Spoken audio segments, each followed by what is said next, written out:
susundan, huwag magpapahuli. Pag-usapan ni bakbakan. Matapos ang dalawang sunod na knockout wins, biglang naging usap-usapan sa boxing world itong Pinoy na tila may kakaibang lakas.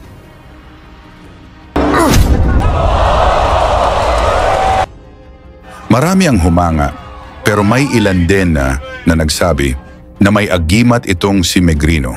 Siya si Rey Delubio Megrino, mula sa angkan ng matatapang sa Mindanao, tubong Misamis Occidental. May tangkad lang na 5 talampakan at 6 na pulgada. At dahil sa maliit na pangangatawan, marami ang nataka saan ba nanggaling ang lakas nito. Sa bawat laban para kang binangga ng tren, tulog agad ang kalaban.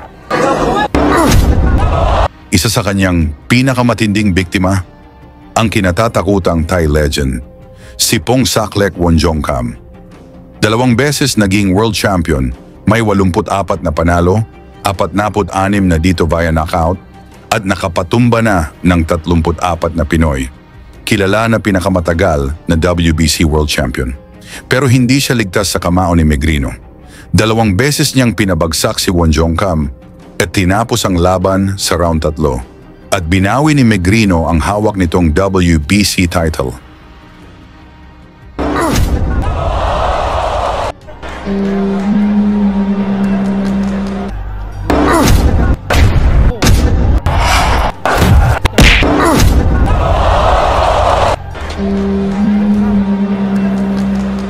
Dahil dito, mas lumakas ang hinala ng marami.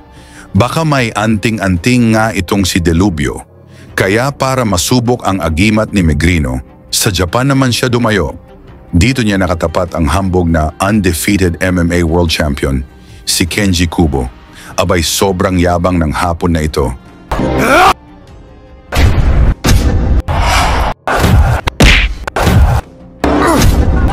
Papatayin kita sa ibabaw ng ring. Yan ang banta kay Megrino. Ginanap ang laban sa Korakuen Hall, Tokyo. Punong-puno ng mga taga-suporta ni Kubo. Sa unang round pa lang, mainit na ang aksyon. Bumagsak na si Kubo sa suntok ni Megrino. Pero hindi binilangan ng referee.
Nagingay ang mga Japanese fans dito sa round 2 na nag-aabang sa pagbagsak sa Pinoy na si Megrino.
Nagpatuloy ang laban hanggang round 3 at dito na bumuhos ang init ng aksyon.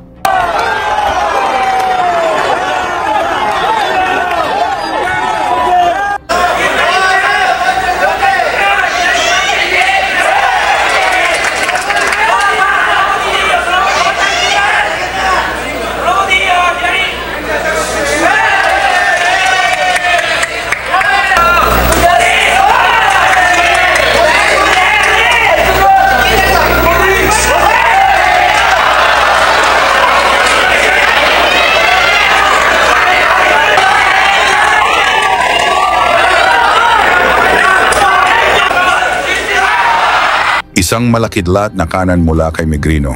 Bagsak si Kubo. Nakatayo pa ito at lumaban.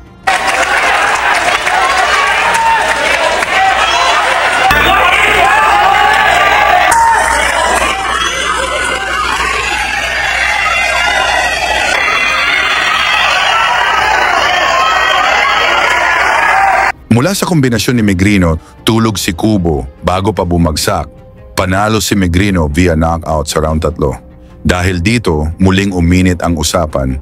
Nagkalat ang balita sa Japan na may anting-anting daw itong patpatin na Pinoy. Sa kagustuhang makabawi ng mga Hapones, itinapat sa kanya ang mismong halimaw sa ring. Ang Japanese star, si Yuki Strong Kobayashi, isang WBO Asia champion na kilala sa tibay at lakas ng katawan at nangakong tatapusin daw si Megrino sa loob ng isang rounds. Pero bago ang laban na yon, dumaan muna si Megrino sa Hong Kong. Dito niya pinatulog ang Thai champ na si Aikarthit Kanyaprom at sinundan ng brutal KO sa bata ni Bob Arum, si Tyson Butar-Butar.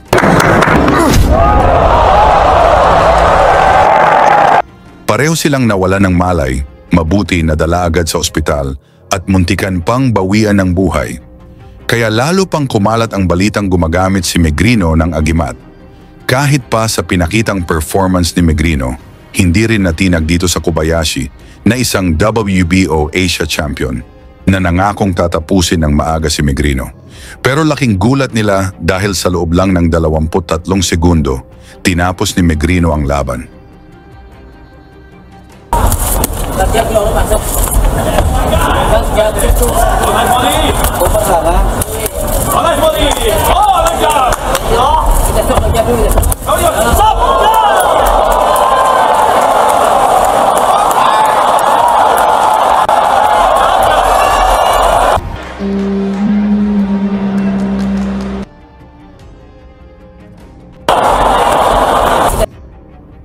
Mula sa isang malakas na kanan, bumagsak si Kobayashi at diretso itutulog at talagang hindi ito nagising kaya naisugod agad sa ospital at pinag-uusapan sa buong Japan ang lakas nitong si Megrino.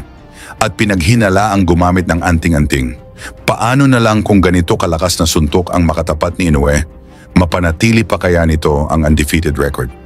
Sa inyo namang palagay, may anting-anting kaya itong si Megrino o talagang malakas lang ang kanyang sutok? Pag-usapan na lang natin yan sa baba at isama nyo na ang inyong lugar para malaman natin saan na umabot ang videong ito. Lagi niyong sundan, huwag magpapahuli. Pag-usapan ni bakbakan, balita niya at laban. Mga Pinoy na di nagpapagapi. Salamat sa mga suporta na lagi nandyan.